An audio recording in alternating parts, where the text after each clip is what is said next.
everyone, and welcome back to another episode. Today, we're delving into a topic that's both timely and impactful: the influence of the new administration on diversity, equity, and inclusion practices within organizations. With recent policy shifts and executive orders, many companies are reevaluating their diversity commitments. We'll explore these changes, highlight real-world examples of organizations scaling back their initiatives, and discuss the potential implications for HR professionals. Before we get started, I know fewer than 20% of my viewers are subscribed to the channel. It would be a great help if you subscribed. It's free, and it helps the channel grow. Subscribing is quicker than leaving a comment, but if you'd like to leave a comment and let me know what types of videos you'd like to see next, I'd love to hear what you think. Given today's video, let's hear a word from our friends at ExamEdge. ExamEdge specializes in realistic online practice tests with detailed feedback for every question. This means you're not just memorizing answers, you're actually mastering the material, which is key to acing your exam. One of their most popular categories is human resources, offering bundles of 1, 5, 10, or even 15 practice tests for certifications like the SHRM CP and PHR. Personally, I choose the 10 or 15 test bundle. You get more questions for a better rate and even bonus freebies. What sets them apart for me is the unlimited access to unique questions. With over 1,300 for the SHRM CP alone, you'll be well prepared and confident for exam day. Ready to take your prep to the next level? Visit the links in the description box below depending on which test you're studying for, and use the code SHIRLEY10 at checkout. That is SHIRLEY10 at checkout to save 10% on your order.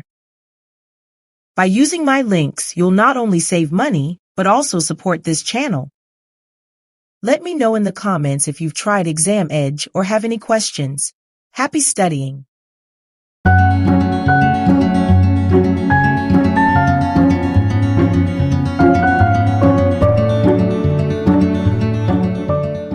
In January 2025, President Trump issued an executive order titled Ending Illegal Discrimination and Restoring Merit-Based Opportunity.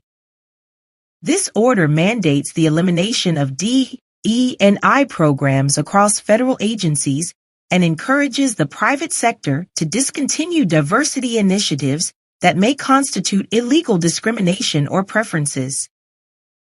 The administration's position is that certain DE&I practices may violate civil rights laws by promoting race or sex-based preferences under the guise of diversity and inclusion.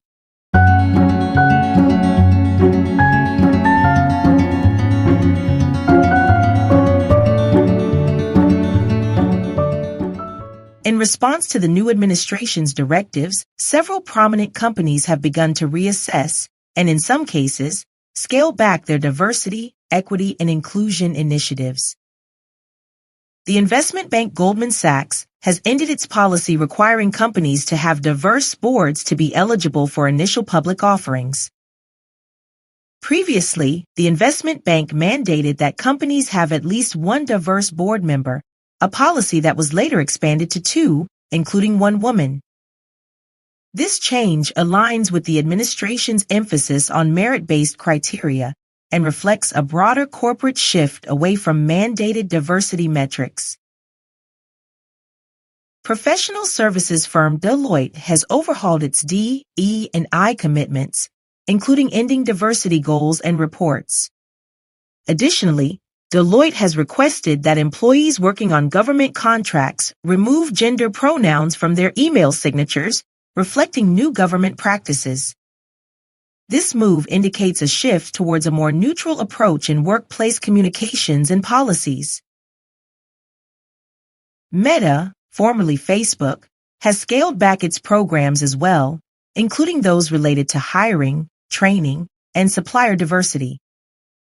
The company cites changes in the legal and policy landscape and the increasingly charged perception of diversity, equity, and inclusion as influencing its decision. Meta is redirecting its focus to accessibility and engagement, signaling a strategic pivot in its approach to workplace inclusion.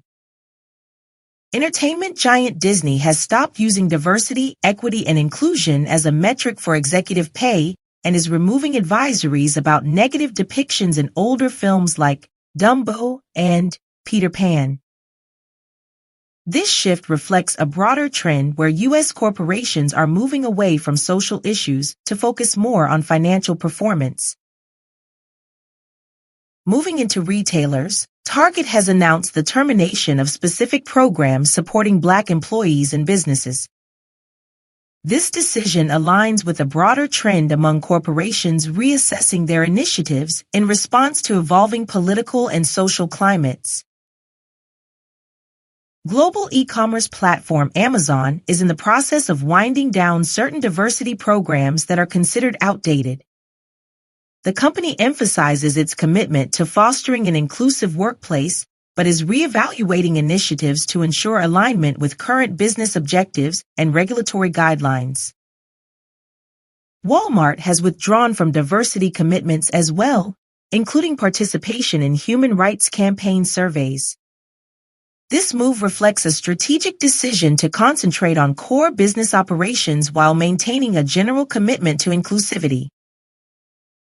Home improvement giant Lowe's has scaled back its diversity efforts, halting some diversity goals and reassessing sponsorships. The company is focusing on business performance and overall workplace culture without explicit diversity targets.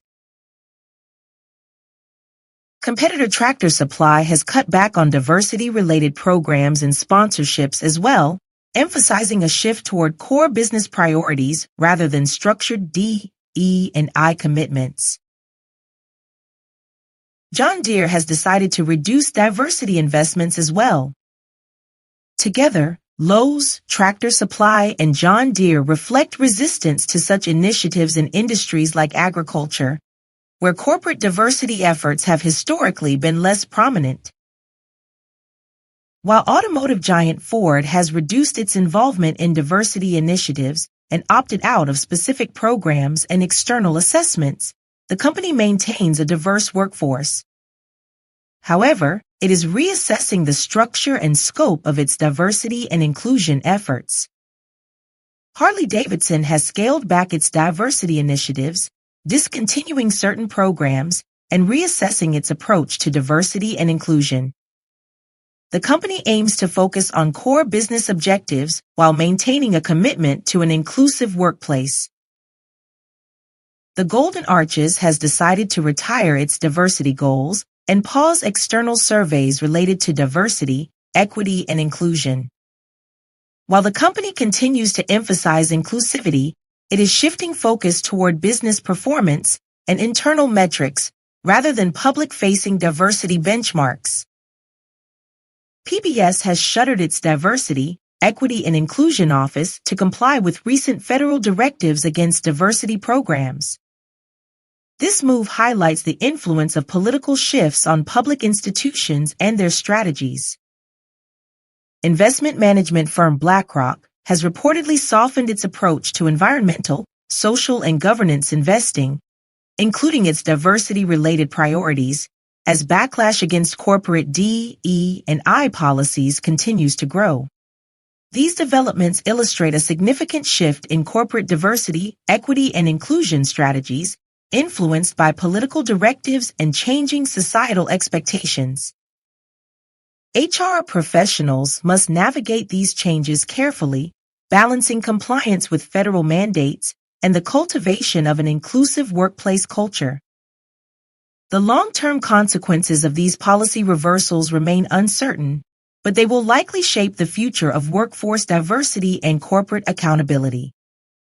It's important to note that some companies had already begun reevaluating their DEI initiatives prior to the 2025 election, influenced by various factors including economic considerations and internal assessments of program effectiveness. Therefore, while the new administration's policies have significantly accelerated this trend, they are not the sole cause of these changes.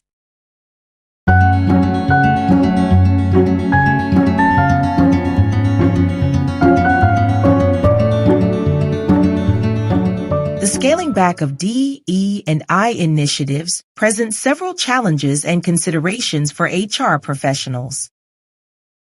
HR must navigate the evolving legal landscape to ensure that company policies align with federal directives while still promoting a fair and inclusive workplace. This may involve reviewing and potentially revising existing diversity, equity, and inclusion programs to ensure they do not inadvertently violate new regulations. Reducing diversity efforts can impact employee morale, particularly among underrepresented groups who may feel less supported. HR should proactively engage with employees to address concerns and reinforce the organization's commitment to an inclusive culture, even as specific DE&I programs are modified. A diminished focus on diversity and inclusion may affect the organization's ability to attract diverse talent. HR teams should consider alternative strategies to demonstrate the company's commitment to diversity, such as highlighting inclusive policies, offering flexible work arrangements, and showcasing diverse leadership. Public perception of the company's commitment to DE&I can influence its brand and customer loyalty. HR should work closely with public relations and marketing teams to communicate the organization's values and any changes to diversity initiatives transparently.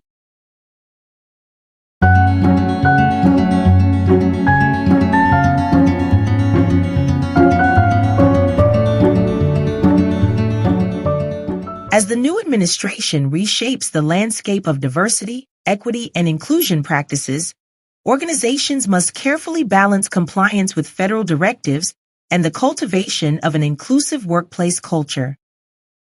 HR professionals play a crucial role in navigating this transition, ensuring that the organization remains committed to diversity and inclusion while adapting to new regulatory requirements. By staying informed and proactive, HR can help their organizations maintain a positive culture that supports all employees.